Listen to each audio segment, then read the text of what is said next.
अस्सलामु अलैकुम वरहमतुल्लाहि वबरकातुहू। आज चौथी सहरी और हमारा चौथा सिपारा खुलासा कुरान का। चौथे पारे में सूरत आल इमरान का आखिरी हिस्सा और सूरत निसा का इब्तदाई हिस्सा आपको मिलेगा। इस सिपारे में अल्लाह ने नई उम्मत के क़याम और उसके इस्तेहकाम के लिए हिदायत जारी की हैं कि एक नई उम्मत वो मजबूत कैसे हो सकती है और वो अपने आप को सही ट्रैक पर कैसे चला सकती है। अल्लाह ने उसकी बातें की हैं। तो अल्लाह ताला 92 नंबर आयत में आल इमरान की फरमाते हैं कि उम्मत के इस्तेहकाम के लिए अपनी बेहतरीन और पसंदीदा चीज़ें खर्च करो अल्लाह के रास्ते में। यानी उस मामले में आपने पसंदीदा चीज़ को अल्लाह के रास्ते में खर्च करना है। अल्लाह तो तब तक नेकी कबूल ही नहीं करता जब तक आप उस चीज़ को अल्लाह के रास्ते में ना दें जो आपको सबसे ज़्यादा महबूब हो। अबू तला अंसारी रज़ी अल्लाह तआला अन्हु के बारे में आता है कि जब उन्होंने ये आयत सुनी ना कुरान की कि अपनी पसंदीदा चीज़ अल्लाह के रास्ते में ख़र्च करो वरना अल्लाह कबूल नहीं करता, तो वो नबी पाक सल्लल्लाहु अलैहि वसल्लम के पास है। सहीह बुखारी की हदीस है। फरमाया कि आका मेरा मदीना का ये बाग सबसे कीमती बाग मुझे बड़ा महबूब है। इसका फल जितना लगता है, इसमें जो पानी है, इसमें जो घर हैं, लेकिन मैं अपने रब के हुक्म पर इसे अल्लाह के दीन में इस्लाम के लिए वक़फ़ करता हूँ। तो नबी पाक सल्लल्लाहु अलैहि वसल्लम फरमाया था कि अपने रिश्तेदारों में जाकर जो करीबी हैं उसे खर्च कर दे, उनके अंदर बांट दें। तो पसंदीदा चीज़ जो खर्च की जाती है ना, फिर उसमें यह नहीं देखा जाता जी जिंदा भी तो रहना है, घर भी तो देखना है। अल्लाह ने कब कहा है कि आप जिंदा ना रहें, घर ना देखें, बच्चों को ना देखें, लेकिन जितना खर्च करते हैं सुलझा हुआ करें, साफ़ सुथरा करें, जिससे ज़रूरत पूरी हो सके। मस्जिद में ऐलान होता है कि मस्जिद में बिजली का बिल देना है, बिल आता है 70-80 हज़ार, लोग उसमें 100 रुपये डाल कर चले जाते हैं। शिकवा नहीं है आपके 100 पर, आपने खलूस से दिया होगा, लेकिन वो 500 बंदा अगर 500 भी देता तो बिल अदा हो जाता। लेकिन वहाँ पर 10-12 हज़ार 8 हज़ार होता है, बाकी फिर मिन्नत और तरले। कि मैं मिसाल इसलिए दे रहा हूँ, दीन ही इस तरह लवारिस क्यों है। गुनाह के अड्डे सिनेमा में चले जाएं, बड़े बड़े मॉल्स में चले जाएं, बाज़ारों का रुख करें, लोग लाखों रुपये बांट रहे हैं, लगा रहे हैं बेहूदगी वाले कामों पर, फजूल चीज़ों पर। अल्लाह के दीन के अंदर भी आप देखें हमें किस तरह ठहर ठहर कर चलना पड़ता है, डर डर कर चलना पड़ता है। हालांकि ऐसी मसाजिद भी मिसाल के तौर पर मौजूद हैं, उनके लोग चलाने वाले, वो ताजर, अल्लाह ने उनको इतना माल दिया, वो अल्लाह के घर के हर मामले को खुद देखते हैं और अल्लाह उनके माल में कभी कमी नहीं की।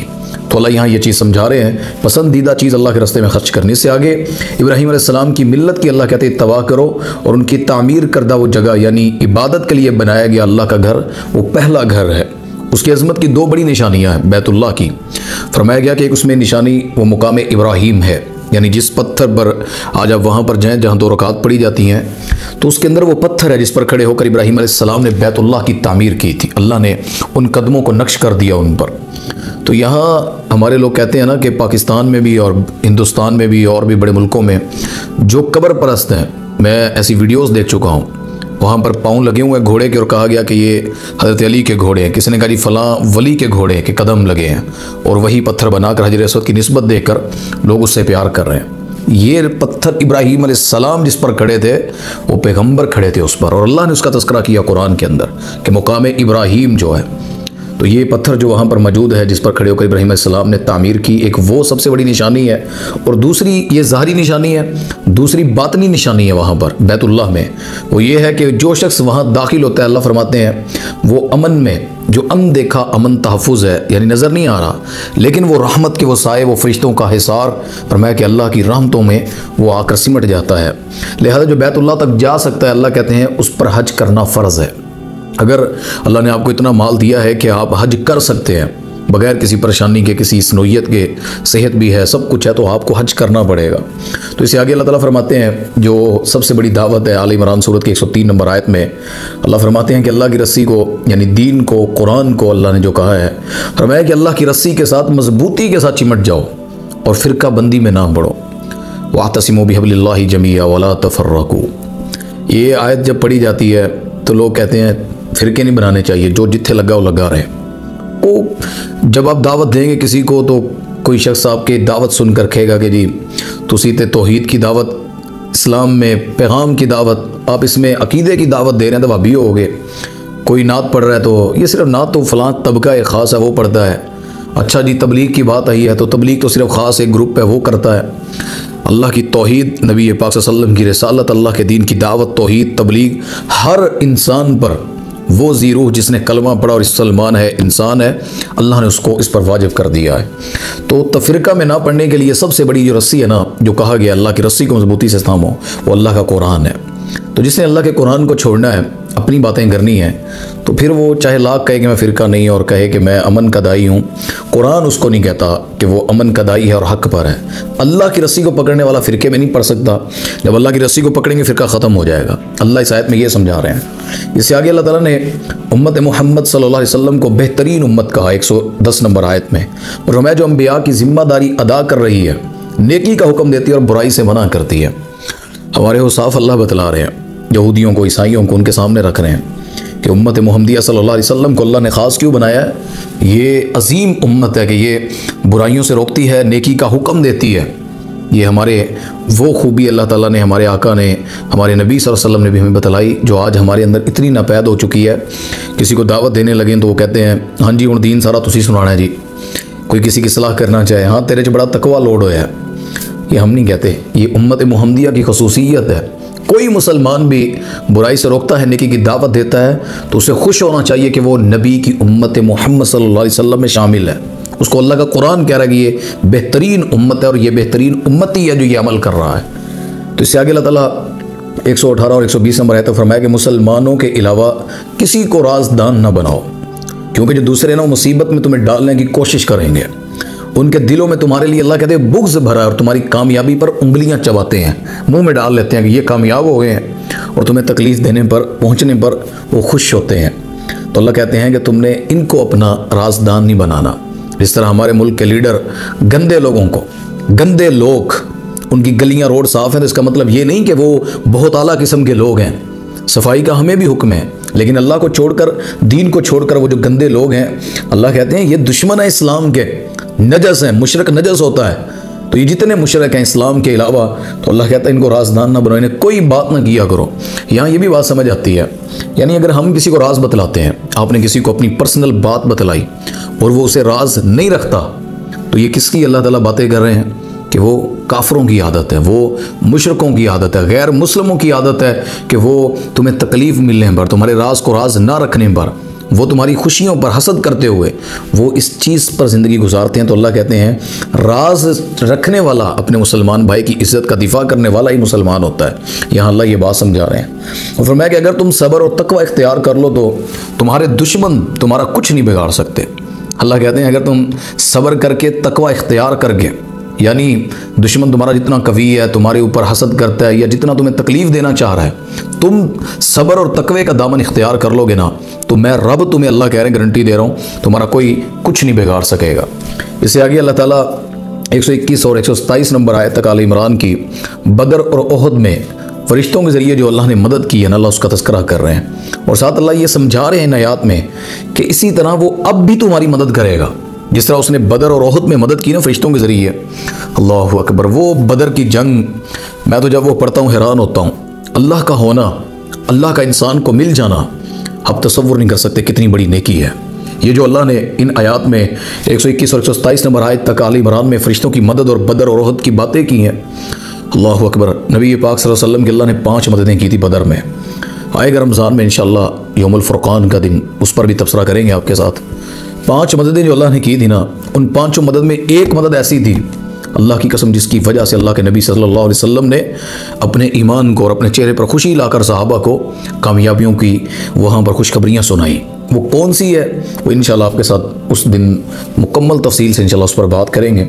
तो अल्लाह ताला यहाँ पर फरिश्तों के ज़रिए जो मदद है, अल्लाह उसका तज़किरा कर रहे हैं। तो अल्लाह कहते हैं, इससे आगे 141 नंबर आयत में आप पढ़ेंगे, वहाँ पर पहुँचेंगे तो अल्लाह कहते हैं, ऐ ईमान वालों, सूद न खाओ और अल्लाह से डरो ताकि तुम कामयाब हो जाओ।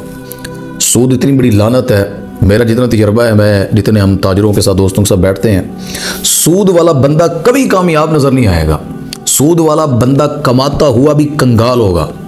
सूदी शख्स के चेहरे पर रौनक नहीं आ सकती है और इसके माल में बरकत नहीं हो सकती है। अल्लाह कहता है वो कामयाब भी नहीं हो सकता है। सूद ना खाओ तो अल्लाह कहते हैं कि तुम्हें अल्लाह इसके बदले क्या करेगा कि अल्लाह से डर जाओगे तो अल्लाह तुम्हें कामयाब कर देगा। अल्लाह इसमें ये समझा रहे हैं। इससे आगे अल्लाह ताला आप पढ़ेंगे तो फरमाते हैं कि जहन्नम की आग से बचो और जन्नत हासिल करने की कोशिश करो, जिसकी चौड़ाई ज़मीन व आसमान के बराबर है और मुत्तकीन के लिए तैयार की गई है। और मुत्तकीन वो हैं जो खुशहाली और तंग दस्ती में खर्च करते हैं, गुस्से को पी जाते हैं, लोगों को मुआफ़ करते हैं, जब गलती हो जाए तो फ़ौरन माफ़ी मांग लेते हैं।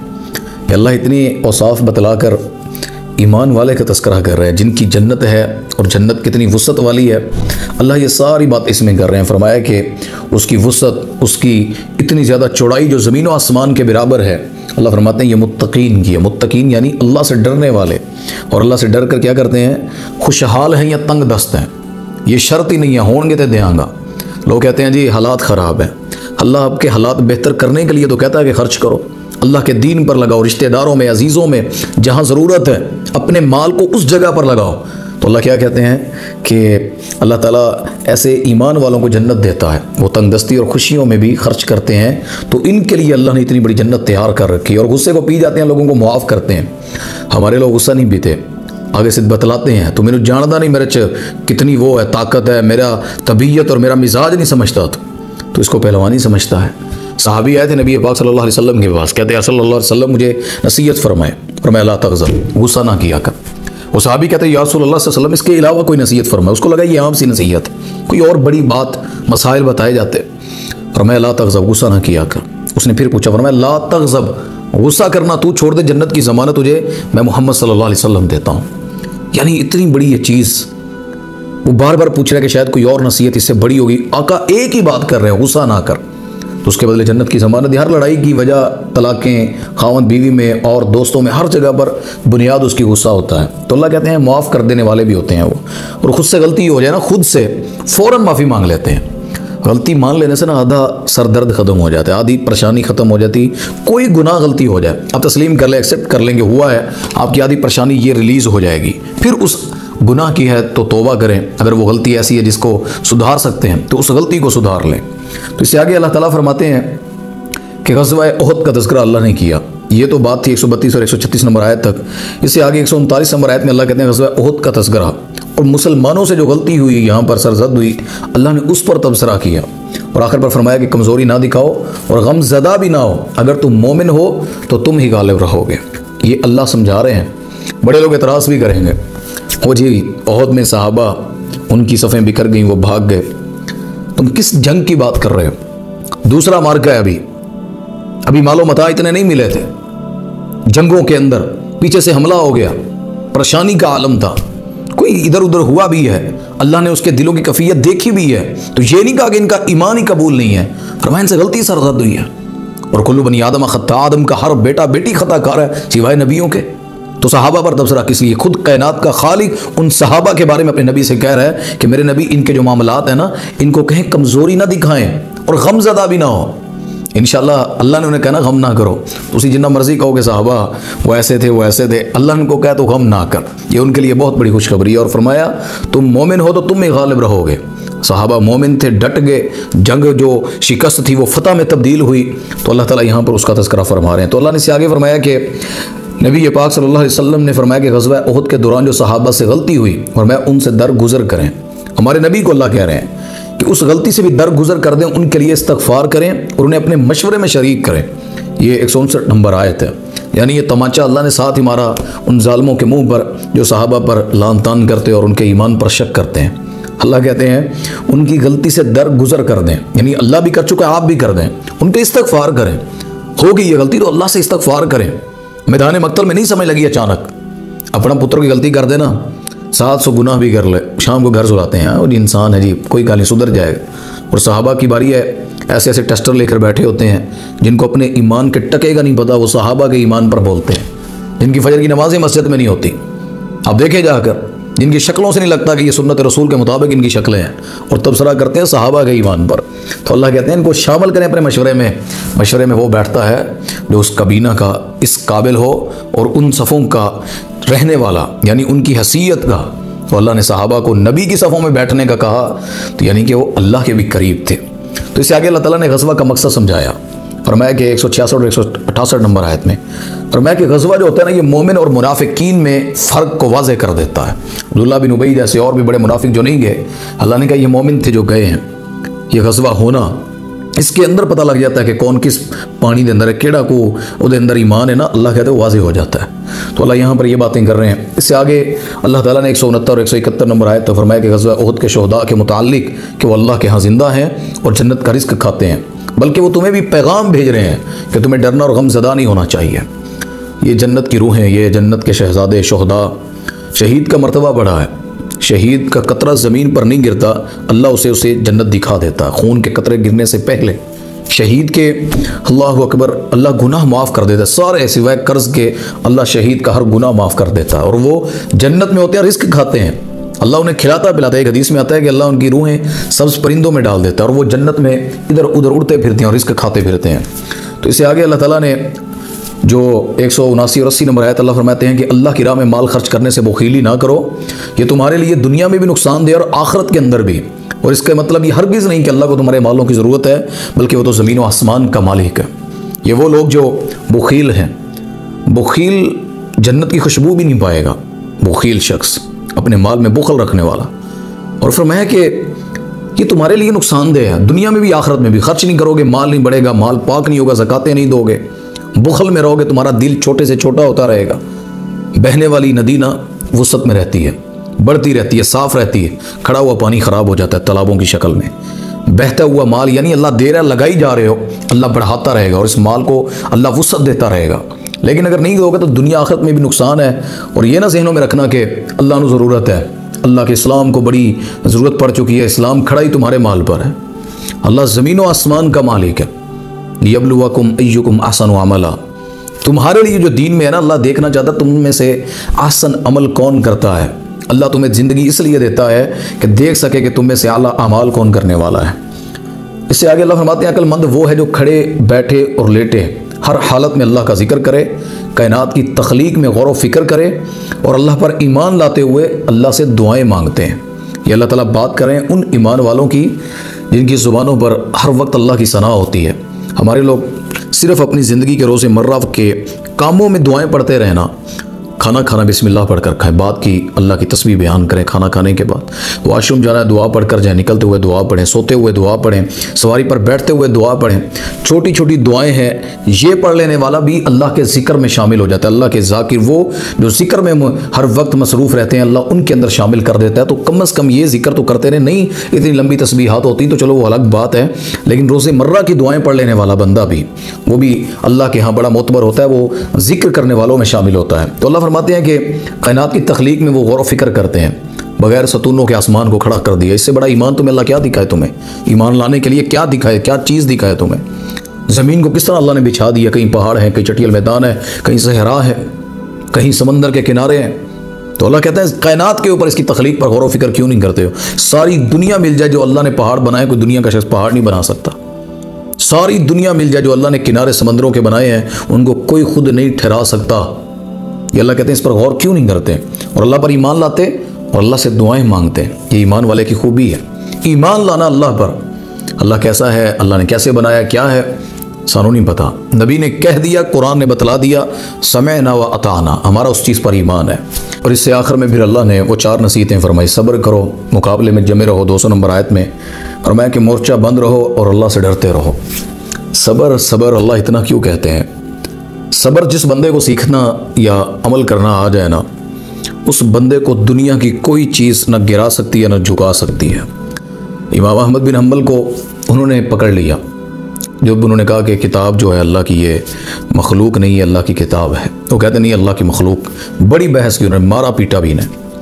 बात यहाँ तक चली गई कि उन्होंने कहा जी किसी ने बतलाया कि इमाम अहमद को कि आपको वो पकड़ने आ रहे हैं, किसी ने कहा नहीं वो आपको शहीद कर देंगे, किसी ने कहा वो आपको जिला वतन कर देंगे, वो जो बादशाह के साथी हैं।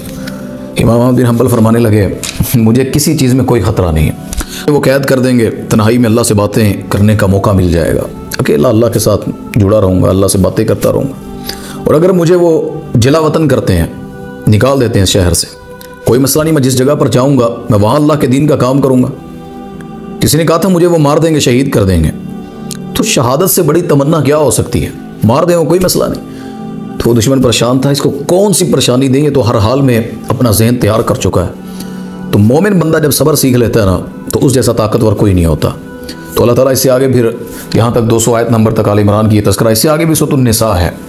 अल्लाह अकबर, ये इसका जो इब्तदाई हिस्सा इसमें इसी बारे में आता है ना, सूरतुन निसा, निसा औरतों को कहते हैं, यानी औरतों के मसाइल, औरतों की वो ज़रूरियात और वो चीज़ें जिनके शोहर शहीद हो गए। क्योंकि उहुद की जंग के बाद 70 सहाबा जब शहीद हुए तो बहुत सारी औरतें बेवा और सैकड़ों बच्चे यतीम हो गए। तो अल्लाह ने इस सूरत के अंदर उनकी खानगी और घरेलू मामलात की दुरुस्ती के लिए अल्लाह ने अहकाम जारी कर दिए। तो अल्लाह ताला इसमें पहली आयत में फरमाते हैं, लोगों तुम सब एक माँ बाप की औलाद हो। मकसद ये था कि जो भी औरत बेवा है उससे निकाह करके उसे तहफ़्फ़ुज़ फराहम करो, यतीम बच्चों की विरासत के माल के उनके हवाले करो, यानी जो माल उनका है वो उन्हें दो, उनका माल हड़प ना करो। अगर ऐसा यतीम बच्चे को पाल नहीं सकते, तुम्हें यतीम नज़र आते हैं लेकिन तुम नहीं पाल पा रहे, तो उनकी माओं से तुम शादी करो, वो 2-2 हों, 3-3 हों, यानी दूसरी है शादी तुम्हारी उनसे या तीसरी या चौथी, और मैं उनसे वो शादी करो उन ख़वातीन से, और उनके महर लाजमी अदा करो। महर देना है उन्हें, आपने हक महर जो है। हाँ, वो अल्लाह कहते हैं वो खुद सारा माफ़ कर दे, या सारा या कुछ हिस्सा तो उसकी मर्ज़ी है, लेकिन आप उसको हक महर देना है। 1 से 4 नंबर आयत तक अल्लाह ये बातें करते हैं। इससे आगे अल्लाह फरमाते हैं जो यतीम बच्चे यानी जिनका शाऊर नहीं है, छोटी उम्र में है, तो उनके माल उनके सुपुर्द ना करो। यानी एक बच्चा है छोटा है अकेला, माँ बाप की अचानक डेथ हो गई, भाइयों को चाहिए कि वो अपने भतीजे के माल को भी उसे ना दें। खाना नहीं है, रखना है संभाल कर, ये नहीं कि उसके ऊपर खुद मल मार के बैठे जाएं। अल्लाह कहते हैं जब वो शाऊर वाला हो, सने शाऊर को पहुंच जाए तो उनके माल फिर उनके सुपुर्द कर दो। यतीम बच्चे का निगरान अगर गरीब है, अगर गरीब है या उसकी हालत इस तरह की है कि उसे कुछ ज़रूरत पड़ी, वो अपनी हक़ की खिदमत लेना चाहता है, तो अल्लाह कहते हैं वो ले सकता है। लेकिन अगर अल्लाह ने उसे खुद माल दिया, वो ताकतवर है, तो वो फिर नहीं ले सकता है। ये 5 से 7 नंबर आयत तक अल्लाह इसमें बात कर रहे हैं। इससे आगे फरमाया कि जो यतीम बच्चों का माल खा लेता है, उसे पता है कि मेरे भतीजे का है, भांजी का है, फ़लाँ का है, मेरे इलाके के फ़लाँ का है, हमारे जो मुल्क के ज़िम्मेदार हैं, यतीमों के ये हालात हैं कि सबसे ज़्यादा हमारे मुल्क में जो क्राइम रिपोर्ट्स हैं उनके अंदर इन यतीमों के किरदार को देखा जाता है, जिनका माँ बाप नहीं है, वो दुनिया में भटक जाते हैं। तो अल्लाह ताला यहाँ पर फरमा रहे हैं जो यतीम का माल हड़प कर जाता है, फरमाया कि वो जहन्नम की आग पेटों में भरता है, वो जहन्नम की आग को खा रहा है। 10 नंबर आयत में अल्लाह ये समझा रहे हैं। इससे आगे अल्लाह ने फिर 11-12 नंबर आयत देखेंगे तो विरासत के अहकाम अल्लाह ने बयान फरमाए। और इससे आगे अल्लाह फरमा रहे हैं किसी मुसलमान से गुनाह हो जाए तो उसे फ़ौरन माफ़ी मांग लेनी चाहिए। और ऐसे ही लोगों को अल्लाह की यानी जो तौबा है वो पसंद है, अल्लाह उनकी तौबा को कबूल करता है। तो फरमाया कि लोग मुसलसल गुनाह करते रहते हैं और मौत करीब आती है तो माफ़ी मांगते हैं, तो ऐसे लोगों को अल्लाह उसकी तौबा जो है वो कबूल नहीं करता। सूरह निसा की 17 और 18 नंबर आयत, यानी मुसलसल गुनाह करते रहते हैं, मुसलसल उनके दिल गुनाहों में डूबे होते हैं, लेकिन जब मौत आने लगे ना फिर वो सोचते हैं चल बूढ़े होकर माफ़ी मांग लांगे, चल अभी ज़िंदगी पड़ी है, जवानी गुजर जाए फिर कुछ कर लेंगे। अल्लाह कहता है मैं फिर ऐसी तौबा कबूल ही नहीं करता जो मौत के करीब आने पर मांगी जाती है। इससे आगे आखिरी आयत में अल्लाह फरमाते हैं कि अगर कोई औरत जायज़ तरीके से शादी करना चाहे, 19 नंबर आयत, तो वली के लिए जायज़ नहीं कि बिला वजह वो पाबंदी लगाए। यानी कि अगर कोई औरत जायज़ तरीके से शादी करना चाहती है, यानी ईमान वो देखती हो, खुद उसके अंदर भी ईमान हो, और वो जिसको सिलेक्ट कर रही है ज़ात के हिसाब से, दौलत के हिसाब से, हर चीज़ से आप देख सकती हैं, लेकिन ईमान अव्वल नंबर पर देखना है। तो फरमाया कि अगर ईमान देखकर उसने इख्तियार किया है, वो पसंद करती है किसी को, तो अल्लाह खुद कह रहे हैं इस आयत में कि उनको वली के लिए जायज़ नहीं है कि उन्हें बिला वजह पाबंदी लगा दे कि नहीं निकाह नहीं करना। यहाँ पर वली की शर्त है। अल्लाह वली से क्यों कह रहा है कि वो पाबंदी लगा रहा है? यानी वली इजाज़त देगा तो निकाह होता है। ला निकाह इल्ला बिवलिय्यिन। हमारी औरतें, हमारे लोग निकाह के बारे में बड़ा इसमें ख़राब रहते हैं, वली के बगैर कोर्ट मैरिज हो रही है, पता नहीं क्या क्या हो रहा है। अल्लाह की कसम उठा के कह रहा हूँ कि उस शख्स ने इस कुरान की आयतों को, नबी की हदीस को, और भी बड़ी चीज़ें हैं उनको पसे पुष्ट डालकर अकली दलाइल देना, जी क्या करें जी, अब्बा जी ने ऐसे कह दिया था, फलां ने ऐसे कह दिया था, मेरी पसंद की ताज़ीम नहीं की जा रही थी, मैं इसलिए भाग कर चोरी निकाह कर लिया। निकाह नहीं, आपने ज़ना कर लिया है। शादी जो है वो वली के साथ है। शादी ऐलान का नाम है। चुप चपीते दो बंदों को नहीं, अपने रूममेट्स को या अजीज़ को, मैं किसी एक को चुना और उसको वली बना लिया या गवाह बनाकर जो उसने मुझे जाबो कबूल कर लिया, सब बातिल निकाह है। तो अल्लाह ताला ने यहाँ पर ये जो वली को कहा है ना कि बिला वजह ना रोके, अगर वो उसके ईमान को देखकर जायज़ तरीके से शादी करना चाहिए, यानी वली की शर्त भी है, और वली को भी समझाया कि बिला वजह ऐसे नहीं रोकना किसी को, ईमान देखें अगर है तो फिर उनका निकाह कर दें। तो सूरत निसा और आल इमरान जो हमने इसी बारे में पढ़ी, अल्लाह में अमल की तौफीक अता फरमाए। इंशाअल्लाह फिर अगला सिपारा भी खुलासा कुरान 5वां इंशाअल्लाह आपसे शेयर किया जाएगा। अल्लाह अमल की तौफीक अता फरमाए। अस्सलामु अलैकुम रहमतुल्लाहि व बरकातुहू।